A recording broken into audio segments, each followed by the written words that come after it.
Big TV భక్తి సమాచారం WhatsApp ఛానల్లో జాయిన్ అవ్వండి. అన్ని విశేషాలు ఎప్పటికప్పుడు తెలుసుకోండి. అందరికీ నమస్కారం. వెల్కమ్ టు భక్తి టీవీ. ఎన్నో ఆధ్యాత్మిక ప్రశ్నలకు సమాధానం చెప్పడానికి ఇప్పుడు మనతో పాటు ఐకానిక్ ఆస్ట్రాలజర్ గట్టుపల్లి సురేష్ బాబు గారు మనతో పాటు ఉన్నారు. వారితో మాట్లాడదాం. నమస్కారం గురుగారు. జై శ్రీమన్నారాయణ. గురుగారు, ఇప్పుడు మీరు ఇందాక మనం గత వీడియోలో అనుకున్నట్టుగా ఏవైతే జ్యోతిష్యాలయాలు ఏవైతే ఉన్నాయో పుట్ట గొడుగుల్లాగా పెరుగుతున్నాయని చెప్పొచ్చు. అయితే చాలామంది కూడా వాళ్ళకి అట్రాక్ట్ అయిపోయి మా ఇంట్లో ఈ సమస్య ఉంది, ఆ సమస్య ఉంది అని చెప్పి వాళ్ళు ఇచ్చిన ముడుపులు ఏవైతే ఉంటాయో వాటిని ఇంటికి కడుతూ ఉంటారు. ఆ తర్వాత కూడా మంచి జరగకపోవటం ఇవన్నీ కూడా జరుగుతూ ఉంటాయి. మరి వాటిని తీసేయాలంటే ఎప్పుడు తీయాలి, ఎలా తీయాలి అంటారు? ఎలాంటి జాగ్రత్తలు తీసుకోవాలంటారు? మీరే అన్నారు కదా, ముడుపులు కడితే పని అవ్వట్లేదు. పని అవ్వలేదు. ఏ పొడి తీస్తే ఏమవుతుంది? ఎప్పుడేం తీసుకోవచ్చు, దానికి ఏం సందర్భం లేదు. పిల్లలేం తీయొచ్చు, పెద్దలేం తీయొచ్చు. ఎందుకంటే దాంట్లో ఏం ఉండదు కదా. ఇప్పుడు దానిలో ఏదైనా పవర్ ఉంది అంటే వీరికి ఏదైనా మంచి జరగాలి. మంచి జరగట్లేదు అన్నప్పుడు ఇంకా ఎప్పుడు తీస్తే ఏమవుతుంది? అందుకు ఎందుకు ఈ అడ్డం? అదొక రకమైనటువంటి అడ్డం. దాంట్లో వేయలేనటువంటి క్రియలు ఏమైనా వేశారనుకోండి, లేనిపోయిన తలకాయ నొప్పి. దాంట్లో ఏదో బూడితో మట్టి మశానం కలిపేసి వీరి ఆదాయం కోసం ఏదో గురువుగారు నమ్మారు, గురువుగారిని జనాలు నమ్మారు కదని చెప్పి ఏదో ఇచ్చేస్తూ ఉంటాడు. ఇచ్చేసిన తర్వాత ఇంటికి కడతారు. ఇంటికి కట్టగానే అశుభంగా ఏర్పడింది. శుభం తర్వాత దేవుడు ఎరుగు. అశుభాలు ఏర్పడతాయి, గండాలు ఏర్పడతాయి, ఉపయోగం ఉండదు. అవి ఏ సందర్భమైనా ఎప్పుడైనా తీసేయచ్చు, ఇబ్బంది ఏం లేదు. ఇంటికి ముఖ్యంగా కట్టుకోవాల్సింది గుమ్మడికాయ. ఇంటికి గుమ్మడికాయ కట్టుకోవాలి, కొబ్బరికాయ కట్టుకోవచ్చు, ఇంకా అంతమించి కావాలంటే పట్టికి కట్టుకోవచ్చు. ఇవి ముఖ్యమైనవి. ఇక ఈ మధ్యన చూస్తే గణపతిని పెడుతున్నారు, దిష్టి గణపతి అని.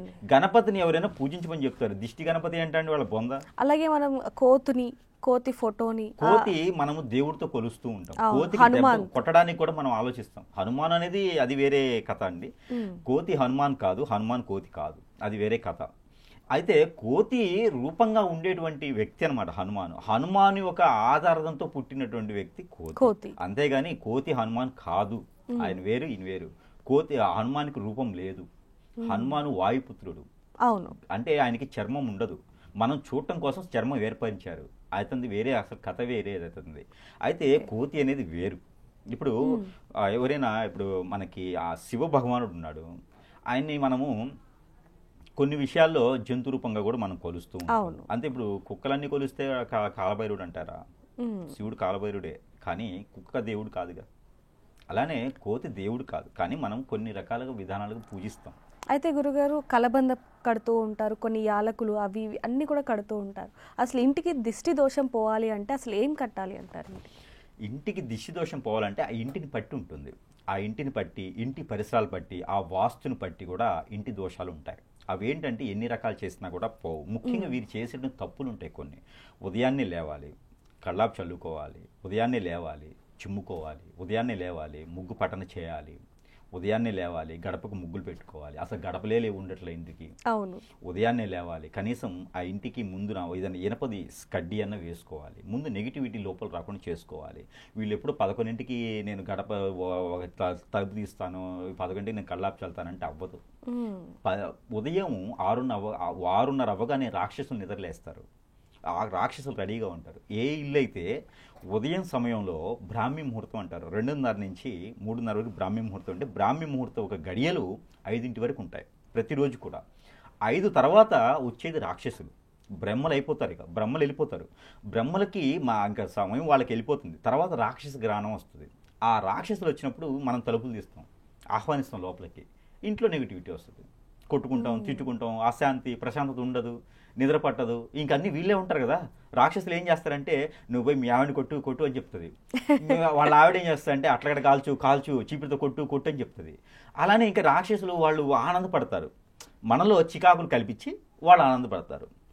అందుకనే ఏ స్త్రీ ఉన్నా, ఏ పురుషుడు ఉన్నా ఇంట్లోనూ పెద్దగా ఉన్నప్పటికీ కూడా ఇంట్లో అది అద్దె కొంప కావచ్చు, సొంత ఇల్లు కావచ్చు, ఎలాంటిదైనా సరే, అద్దె ఇంట్లో ఉన్నవారు సొంత ఇల్లు రావాలన్నా కూడా వారు చేయాల్సిన క్రియ ఏంటంటే ఉదయాన్నే లేవాలి, చిమ్ముకునేదంతా చేసుకోవాలి, ముందు ఇల్లు శుద్ధి చేసుకోవాలి.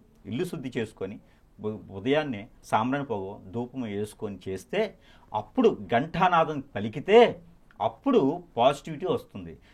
దిష్టి దోషాలు, నరదిష్టి, ఇంటికి దోషము అట్లాంటివి ఏమి రావు. ఆర్థిక పరంగా ఎదుగుతారు, అన్ని రకాలు బాగుంటుంది.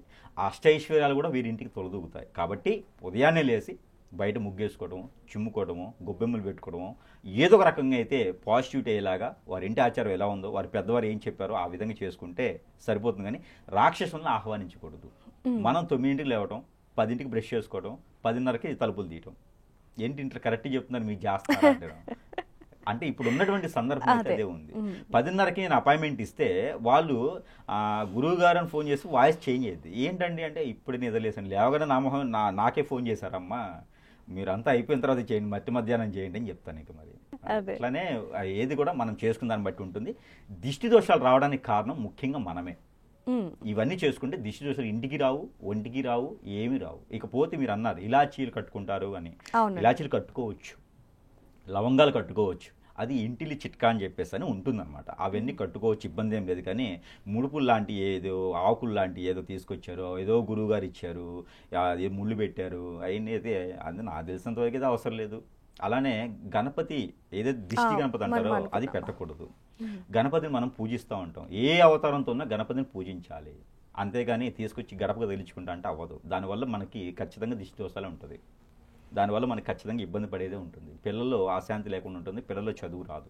అలాంటివి చేయకండి, అవి చాలా తప్పు, చేయకూడదు. ఎవడన్నా గురువు ఇచ్చాడంటే తీసుకుపోయి వాడిని ఎత్తున పడేయండి, లేదా వాడి మెడకు కట్టండి, అంతేగాని అలాంటి చేయకండి. ఇంటికి సంబంధించి కూడా చాలా విషయాలు మాతో పంచుకున్నారు. ధన్యవాదాలు గురుగారు. For more videos like this, subscribe Big TV channel.